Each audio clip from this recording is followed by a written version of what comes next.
अम्मा जी क्या कर रही हैं? ओ प्यारी अम्मा जी क्या कर रही? ओ प्यारी अम्मा जी क्या है बहुरिया? अम्मा जी क्या कर रही हो?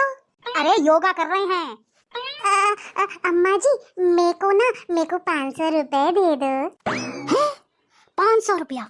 अम्मा जी हम तुम्हारे पैर पड़ रहे, प्लीज दे दो ना। दूर हटो अम्मा जी दे दो ना। दूर हटो अम्मा जी प्लीज दे दो। अच्छा रुको अम्मा जी दे दो ना। अम्मा जी दे दो, तुम जैसा कहोगी मैं वैसा करूंगी। ले ओ बहुरिया बात सुनो जरा। ओहो क्या है अम्मा जी? अरे कैसे बोल रही? वाह अम्मा जी तुम क्या सोच रही? 500 रुपए में मुझे खरीद लिया है? बहुरिया हाँ सोच रही 500 रुपए में बहू को खरीद लो। अब बहू से जो मन हुई है वो ही करेंगे, हम कछु नहीं करिए। नौकर नहीं हम तुम्हारे अम्मा जी।